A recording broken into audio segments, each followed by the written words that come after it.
नमस्कार, श्री स्वामी समर्थ. तर आजचा आपला व्हिडिओ स्वामींच्या अनुभवावर आहे की एका भक्ताला स्वामींनी अशा प्रकारे प्रचिती दिली की तुमच्याही अंगावर शहारे आल्याशिवाय राहणार नाही. तर हा अनुभव शेवटपर्यंत नक्की ऐका.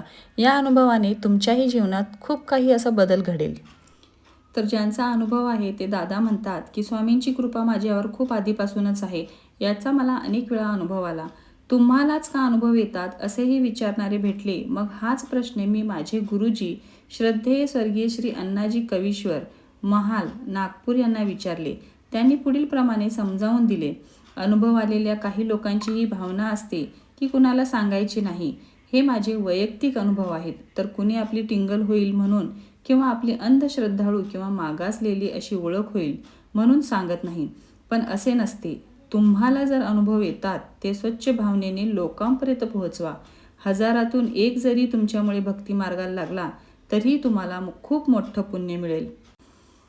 अरे, रमण व्यसनाकडे वळविणारे खूप मिळतील, पण भक्ती मार्गाला लावणारे खूप कमी मिळतात. तुम्ही त्यांच्यातले व्हा. हेच वाक्य मी माझ्या गुरूंचे लक्षात ठेवले आणि त्याकरिता हा प्रपंच श्री अण्णाजी कवीश्वर यांनीच मला स्वामी सेवेत आणले. माझा अनुभव सांगण्यास सुरुवात करतो. माझ्या वडिलांनी नागपुरात मेन रोडवर एक दुकानाचा कमरा घेऊन ठेवला, जेणेकरून माझ्या 2 मुलांपैकी कोणाला व्यवसाय करायचा असेल तर कामात येईल या भावनेतून. पण त्यावेळेस आम्ही दोघेही भाऊ लहान असल्याने तो कमरा किरायाने एका व्यक्तीला भाड्याने दिला की जेव्हा आम्हाला गरज राहील तेव्हा तो कमरा खाली करून देईल. या बोलीवर बराच काळ गेला. माझे संगणक विषयात शिक्षण पूर्ण झाले, पण नोकरीच्या संधी सर्व बाहेरूनच यायच्या. वडिलांची इच्छा होत नव्हती बाहेर पाठवायची. आजच्यासारखी त्यावेळेस मनस्थिती नव्हती. राहत पालकांची असो, वडिलांचे म्हणणे होते की मोक्यावर आपला चांगला मोठा दुकानाचा कमरा आहे, तिथेच तू एखादा व्यवसाय कर. मग आमचे ठरले. त्याप्रमाणे बाबा त्या व्यक्तीला बोलले की आम्हाला आता गरज आहे, तुम्ही कमरा खाली करून घ्या. त्या व्यक्तीने तिथे दातांचा दवाखाना टाकला होता, परंतु तो व्यक्ती पूर्णपणे बदलला आणि खाली करायचे 1,00,000 मला द्या, मग मी खाली करतो, नाहीतर खुशाल कोर्टात जा अशी धमकी देऊ लागला. त्यावेळेस म्हणजे 1994-95 का 1,00,000 म्हणजे खूप मोठी रक्कम होती. त्यावेळेस मला नुकतेच श्री अण्णाजी भेटले होते आणि मी स्वामी समर्थ सेवेत लागलो होतो. स्वामींचे नागपुरात मोठे मंदिर व्हावे याकरिता आमची धडपड सुरू होती. नागपुरात बेसा येथे स्वामींचे मोठे मंदिर झाले आहे. यामागे हेच अण्णाजी यांचीच प्रेरणा आहे. माझा प्रॉब्लेम मी श्री अण्णाजी यांना सांगितला. ते म्हणाले की तू नामस्मरण करीत राहा आणि रोज सकाळी हनुमानाचे दर्शन घे, पण लक्षात ठेव, वेळ एकच ठेवायची, ती कधीच टळली नाही पाहिजे. झाले. नित्यक्रम सुरू झाला. दिवस गेले, महिने गेले.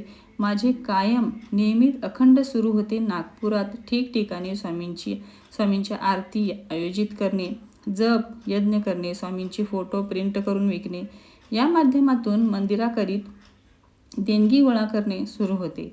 माझी खाजगी नोकरी सुरू होती. असे एकंदर चालू होते. माझा भाडेकरू त्रास देतच होता. त्याचे प्रचंड मानसिक दडपण होते. एक दिवस अण्णाजी माझ्या घरी आले आणि त्यांनी स्वतःहून विचारले, काय रमण, काय म्हणतो तुझा भाडेकरू? आणि मंद मंद हसून माझ्याकडे पाहत होते. अचानकपणे मला काय झाले, माझे स्वतःवर नियंत्रण राहिले नाही. मी त्वेषाने उठून उभा राहिलो.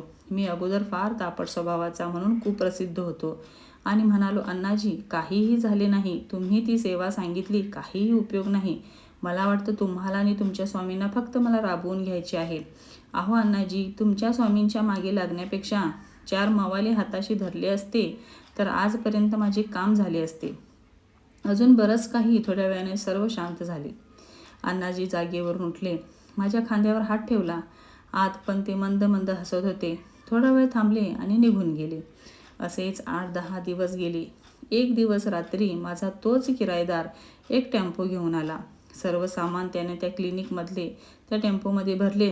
पेंट आणून जे काही लिखाण होते, नाव वगैरे, ते मिटवले आणि आम्ही वरच्या माळीवरच राहत होतो आणि आश्चर्याने बघत होतो की हे काय होत आहे.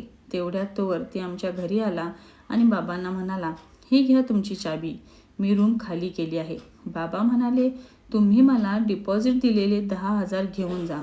त्यावर तो उत्तरला, नको मला डिपॉझिट, परत ते तुम्हीच ठेवा, आणि ताडताड निघून गेला. आश्चर्य, जो व्यक्ती रूम खाली करायची 1,00,000 मागत होता तो आज स्वतःचे 10,000 पण परत घेईना. आम्हाला काही कळतच नव्हते हे काय होत आहे. मला शांत बसवेना. मी या प्रकरणाचा मुळाशी जायचे ठरविले. माझा एक नातेवाईक या व्यक्तीला ओळखायचा. त्याला गाठले आणि या प्रकरणी अधिक माहिती काढण्याची विनंती केली. तो नातेवाईक या किरायदाराला भेटायला गेला. त्याला या किरायदाराने सांगितले की तो शासकीय दंत महाविद्यालयात नोकरीला आहे आणि खाजगी प्रॅक्टिस पण करीत होता. याची कुणीतरी मंत्रालयात तक्रार केली आणि मंत्रालयातून महाविद्यालयात पत्र आले. त्यानुसार महाविद्यालयाने याला कारणे दाखवा नोटीस दिली आणि बरखास्त का करण्यात येऊ नये विचारणा केली. म्हणून याने ताबडतोब रूम खाली केली. त्यावेळेला दौलतराव आहेर हे वैद्यकीय मंत्री होते. या संदर्भात दुसऱ्याच दिवशी तो मुंबईला जाणार होता. नातेवाईकाने हे आम्हाला सांगितले आणि विचारले की तुम्ही तक्रार केली काय? बाबांनी सांगितले की हा व्यक्ती शासकीय नोकरीत आहे हेच आम्हाला माहीत नव्हते. आता खरी कथा पुढे आहे. मुंबईवरील एक किरायदार परत आला आणि एक दिवस सहज माझ्या नातेवाईकाला रस्त्यावर भेटला. तेव्हा त्याने सांगितले की मंत्रालयात गेल्यावर त्याला कळले की त्याचा परिचित कुणी बाबू होता. त्याने सांगितले एक म्हातारे गृहस्थ आले होते. त्यांनी सरळ मंत्रीकडे जाऊन तुमची लेखी तक्रार केली होती आणि त्या तक्रारीवर माननीय मंत्र्यांनी चौकशीचे आदेश दिले. मग याने विचारले की त्या गृहस्थाचे नाव सांगू शकता का? तेव्हा त्या बाबूने ती फाईल मागवली. आश्चर्य, फाईलमध्ये सर्व कागदपत्रे व्यवस्थित होती पण तक्रार तेवढी गायब. त्या बाबूने वर्णन केले ते असे की म्हातारा गृहस्थ, पांढरा सदरा, पांढरे धोतर, डोक्यावर टक्कल, उंच आणि मजबूत शरीरवरून बाबू हे सुद्धा बोलला की रोज इथे हजारो लोक येतात पण हा माणूस कसा काय माझ्या लक्षात राहिला देव जाणे. आणि मुख्य म्हणजे हा डायरेक्ट साहेबांच्या केबिनमध्ये गेला. मग मला साहेबांनी बोलावून घेतले. मन हे लक्षात आहे. किरायदाराने विचारले की तुम्ही तर माझ्या घरमालकाचे नातेवाईक, तुम्ही अशा कुठल्या नातेवाईक किंवा परिचिताला ओळखता का? खरं सांगायचे म्हणजे असे कुठलेच व्यक्तिमत्व आमच्या कुटुंबात नाही. ते कोण होते आता हे मी सुद्धा सांगायची गरज नाही. काही काळाने त्या ठिकाणी मी संगणक प्रशिक्षण संस्था केली. उद्घाटन नाही करणे. अक्कलकोटवरून स्वामींच्या पादुका आणल्या. श्री अण्णाजी कवीश्वर यांनी माझ्याकडून त्या ठिकाणी पूजन करून घेतले आणि व्यवसाय सुरू केला. श्री स्वामी समर्थ. तर असा हा या दादांचा अनुभव होता. तर अंगावर शहारे आणणारा हा अनुभव आहे. स्वतः स्वामी त्यांच्या मदतीसाठी आले. स्वतः स्वामींनी अवतार घेतला आणि त्या डॉक्टरांसंबंधित तक्रार स्वामींनी जाऊन नोंदवली. तर अशा प्रकारे स्वामी आपली सेवा करतात, प्रत्यक्ष अप्रत्यक्ष रूपी. मला तुम्हाला एवढं सांगायचं आहे की स्वामी सेवा करत असताना थोडासा संयम आणि विश्वास स्वामीवर ठेवा.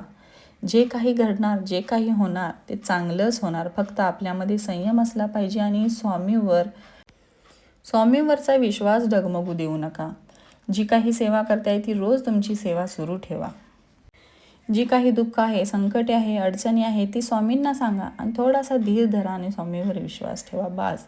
स्वामी प्रत्यक्ष रूपी किंवा अप्रत्यक्ष रूपी तुमची सगळी कामं व्यवस्थित करतात. फक्त त्या गोष्टीची वेळ आली पाहिजे तेव्हाच त्या सगळी गोष्टी होत असतात. सेवा करत असताना किंतु परंतु मनात आणला नाही पाहिजे. जर सेवा जमली नाही नामस्मरण करा पण स्वामींना विसरू नका. स्वामींच्या सेवेत राहा, स्वामींच्या नामस्मरणात राहा आणि असेच अनुभव जर तुम्हालाही येत असतील तर ते कमेंटद्वारे शेअर करा. तुमच्याकडून जर एखादा स्वामी भक्त स्वामी मार्गात लागला तर तुमच्या पदरी ते मोठं पुण्य पडेल. तर आजचा अनुभव तुम्हाला कसा वाटला? तुमचेही काही अनुभव असेल तर नक्की शेअर करा. व्हिडिओ आवडला असेल तर लाईक करा, चॅनलला सबस्क्राईब करा. श्री स्वामी समर्थ.